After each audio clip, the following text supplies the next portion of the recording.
విద్యార్థుల సమక్షంలో అంగరంగ వైభవంగా సరస్వతి పూజ కార్యక్రమం. కాకినాడ జిల్లా కాకినాడ నగరంలో శ్రీ లక్ష్మీ దుర్గా గణపతి నవరాత్రి మహోత్సవంలో భాగంగా సరస్వతి పూజ కార్యక్రమం కొత్త road, ring road, junction, military road Janata front circle committee సభ్యుల విజయసాయి, సతీష్, గంగా, శివ ఆధ్వర్యంలో ఘనంగా విద్యార్థులచే సరస్వతి పూజ కార్యక్రమం ఏర్పాటు చేశారు. ఈ కార్యక్రమంలో విద్యార్థులు అధిక సంఖ్యలో పాల్గొని పూజా కార్యక్రమం నిర్వహించారు. ఆలయ కమిటీ సభ్యులు మాట్లాడుతూ శ్రీ లక్ష్మీ దుర్గా గణపతి నవరాత్రి ఉత్సవాలలో భాగంగా సరస్వతి పూజ ఘనంగా విద్యార్థులచే చేయించామని, బుధవారం లడ్డూపాట, గురువారం భారీ అన్నదాన కార్యక్రమం జరుగునని భక్తులు అందరికీ ఆహ్వానమని కమిటీ సభ్యులు మాట్లాడుతూ తెలిపారు. అందరికీ నమస్కారం అండి. ఓం శ్రీ గణేశాయ నమః.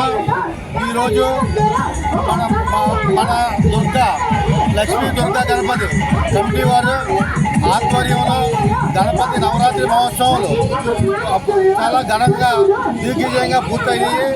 ఈరోజు ఆఖరి రోజైన ఈ రోజున సరస్వతి పూజ ఒక 200 మందితో సరస్వతి పూజ కూడా దిగ్విజయంగా నిర్వహించడం జరుగుతుంది. ఈ కమిటీ వారు అందరూ కూడా ఈ యొక్క గణపతి మండపం 44, 45, 46 వార్డుల నందు శ్రీ మొత్తం వారధి కూడా రింగ్ రోడ్ నందు ఏర్పాటు చేయడం జరిగింది. ఇక్కడ కొలిచిన వారికి బొంగు బంగారంగా వరసిద్ధి వినాయకుడు ఎంతో మంది కోరికలు తీరుస్తున్నాడు. అటువంటి వరసిద్ధి వినాయకుడి దగ్గర సరస్వతి పూజ ఘనంగా నిర్వహించడం జరిగింది. దానికి కమిటీ సభ్యులైన విజయ్, సాయి, సతీషు, శివగా, గంగా ఈ యొక్క కమిటీ వారందరికీ కూడా ధన్యవాదములు తెలుపుకుంటూ, ఈ కమిటీ వారి కోరిక మేరకు ఆంధ్రప్రదేశ్ చాలా దిగ్విజయంగా పాడి పంటలతో ముందుకు సాగాలని, అదేవిధంగా అన్ని రకాలుగాను జోడెద్దుల బండిలాగా ఈ ముఖ్యమంత్రి, ఉప ముఖ్యమంత్రి గారి సారథ్యంలో ఆంధ్రప్రదేశ్